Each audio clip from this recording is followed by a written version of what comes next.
We can see, yes, we can, yep, there you go. It's just I believe just the lead sheet that's showing up there, the lead program. Yeah, Okay. we've got just the one slide. It's in presenter mode. Okay, well, this was kind of an interesting exercise for me because I've deployed in several different gaps as supervisor, but I certainly haven't deployed in many of them. So how can you be an expert on what supervisor is across the board? But uh, give you some of the thoughts that I've come up with.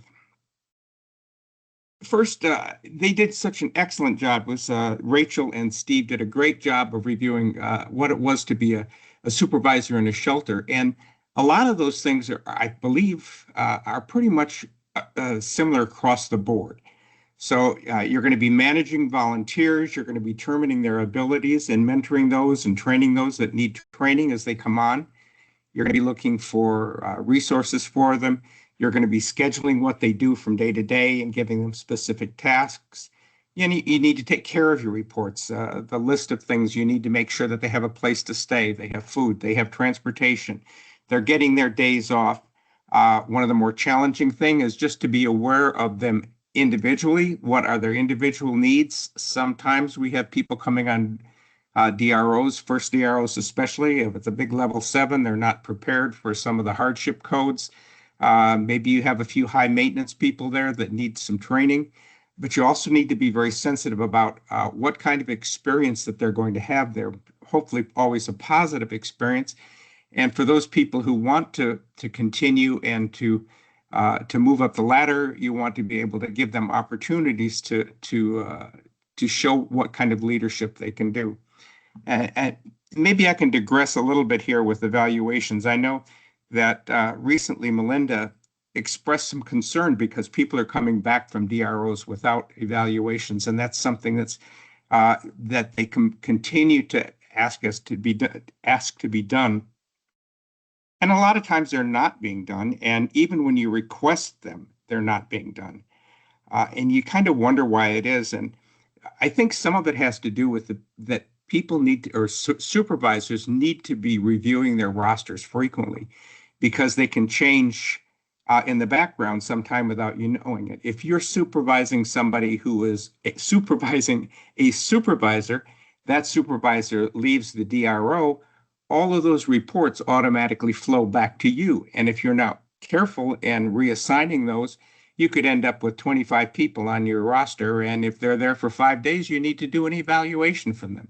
So also, if somebody is field promoted, I think sometimes people or that person who's promoted will kind of move ahead and forget the fact that they really need to do the evaluations for the people who remain behind. So I don't know how this is going to change until they come up with some way of monitoring who's doing evaluations, and there's going to be, but it's a fact that a lot of times they're not being done, and I know that makes it difficult for people looking for promotions not to have those evals available for them. So again, I digress a little bit, but it really put a plug for that, and I hope sometime, I know they're coming out with a new way of doing DROs. They're gonna, and I'd like to think that that's going to have some way of monitoring who is doing them and who is not, so we get them done.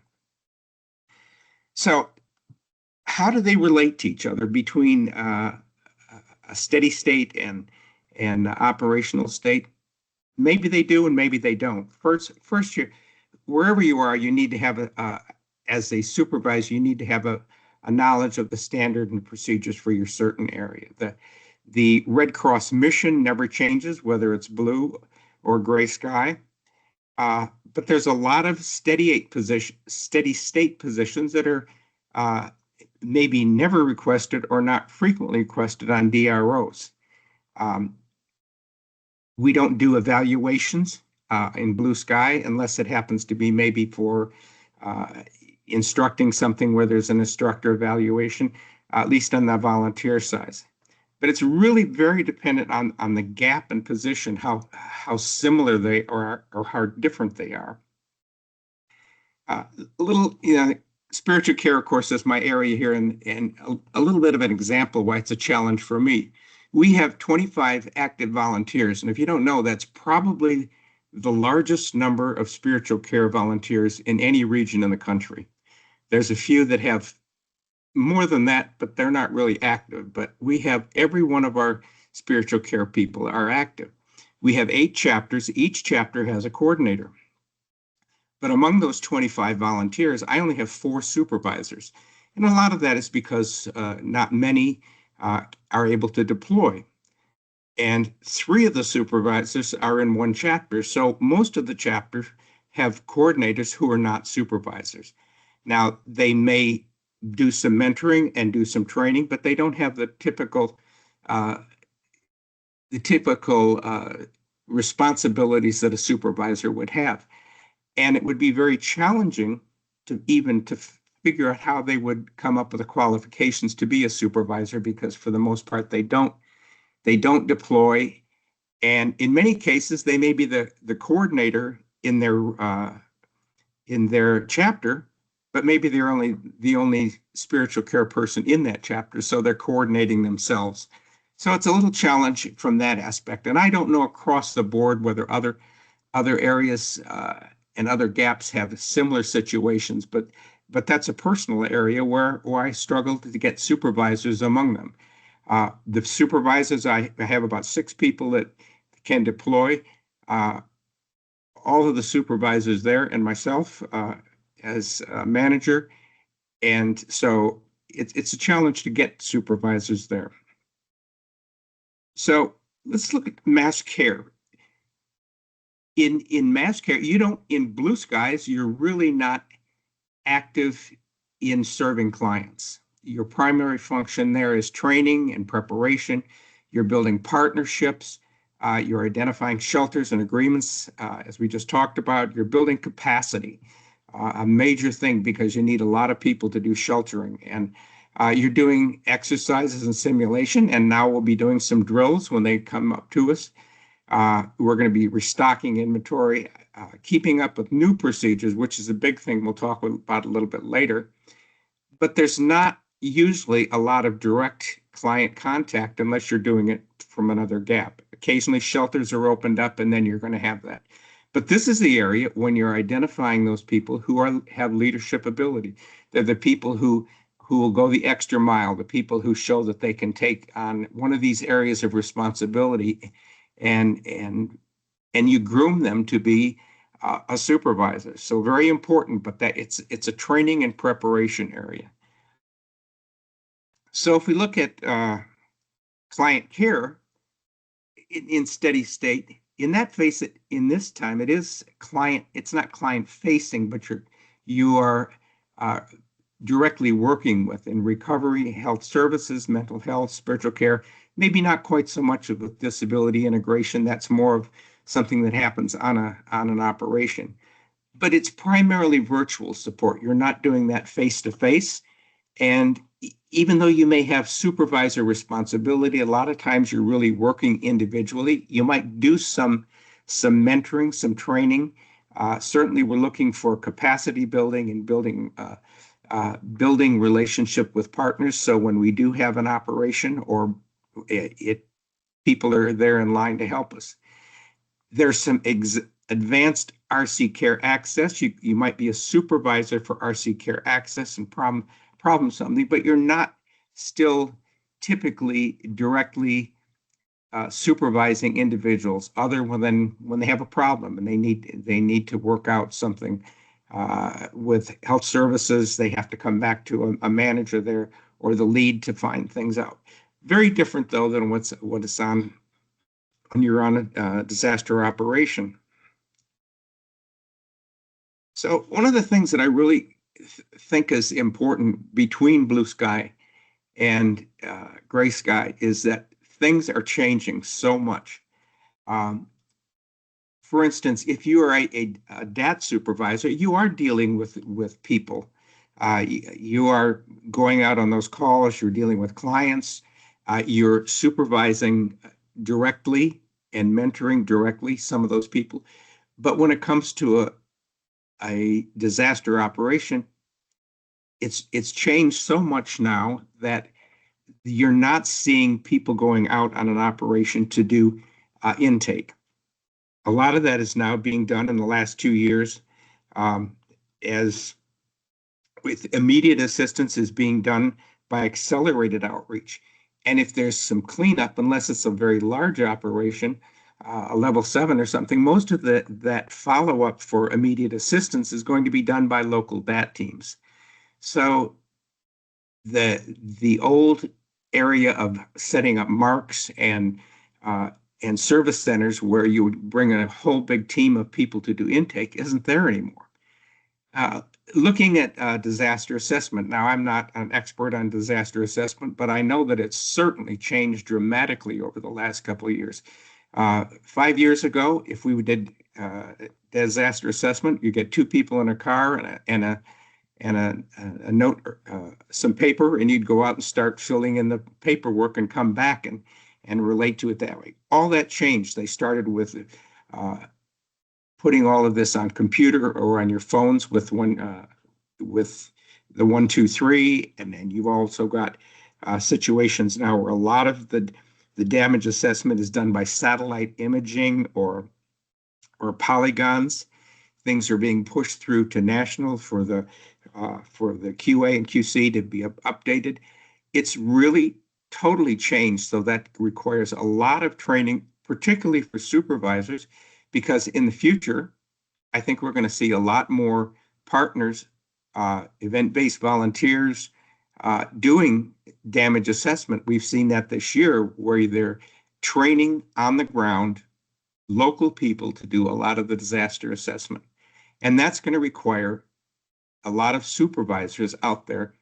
And where do they learn that? They learn it here in Blue Skies training to do that. In the past, recovery supervisors would be going out to do much of that intake. They would be going to those marks. Again, we don't do recovery on DROs now. It's typically just immediate assistance. So if a person who is a recovery supervisor wants to deploy, the chances that they're going to be sent out to do that are minimal unless they want to do SRT. SRT has only been around for about 5 years now and now recently become a gap. But anybody who wants to who is a recovery supervisor or in recovery can take some additional training, and it has been quite a bit as they've made this a gap. We have to pick up some additional training, but it's basically recovery on steroids just for people who are in a shelter. All that training has to be done in Blue Sky because we don't do SRT, although we follow the principles of SRT maybe when we're working in a shelter, but you really don't do true SRT unless it gets up to a level 4. So what is your gap? How has it changed? When I look at the ones that are above here and that I'm most familiar with, they have changed so dramatically over the last 3 or 4 years that without that training in Blue Skies, you wouldn't be going anyplace because you can't learn these things on the job. So what are some of the biggest things that I think are different? In steady state, a lot of the time is spent with other Red Crossers and often on Red Cross teams. I realize that there are exceptions if you're involved in installing smoke detectors, or if you're reaching out to partners, or if you're involved in preparedness, then you're doing a lot more FaceTime with clients. But it's still much of that time is spent with other people who are working in Red Cross. In an operational state, most of your time is with clients and also with other Red Crossers. You're very busy. It's just a whole different attitude because you're not working an hour or two here or there. You have very little time for privacy for yourself. I think that's been helpful the last couple of years as they've changed some of the housing that's done whenever possible. There are rooms where you can have a little time of yourself, but you have to be prepared to work with people day in and day out, whether you're a supervisor or a service associate or whatever you do. It's a different amount of time that you're going to be involved with people. The other thing that I think is really quite different is the amount of time commitment that you do. When you're in blue sky and steady state, you're training, you're exercising, you're identifying and training those leaders, looking for the people who are going to be supervisors. But basically, you make your own schedule. If you're available to do a DAT call, if you're available to take on a recovery case or do one of the other functions that is face-to-face, you make your own schedule. And you can always say, no, you're a volunteer, excuse me. In Gray Skies operational, you're part of that ground action, very active. Your day is going to be planned by the chain of command. There's going to be a lot of flexibility required. And I do not suggest that you say no when you're asked to do something, even if it's a little bit out of your lane, because we have a need to reach out to those clients and do whatever they need to be able to recover. You need to be prepared for a long day with a lot of challenges, especially if there are a lot of hardship codes that are true hardship codes. They can make a big impact on people, especially on their first DRO when they go out. And as a supervisor, you have to be very sensitive to the fact that some of these people are not expecting that it's going to be as hard as it sometimes is. It's not always, and maybe sometimes you've been on a DRO where those you see all of those hardship codes and they're not really there, especially if you come later in an operation. You go out the first time and you realize that things are going to start up a little slow. Maybe you're going to sit for a couple of days waiting for your operation to be done. And supervisors have to be on top of those people who are going to struggle with that. So the two big things are a time commitment and then face-to-face time. So whether you're blue sky or gray sky, whatever you're doing, that we know that the mission is always going to be the same. And as a supervisor, you need to be flexible. You need to find time to train in those blue sky times because you're not going to be doing that when you get out there for the most part. And we have to be an example of those who report to you in getting the yes for our clients.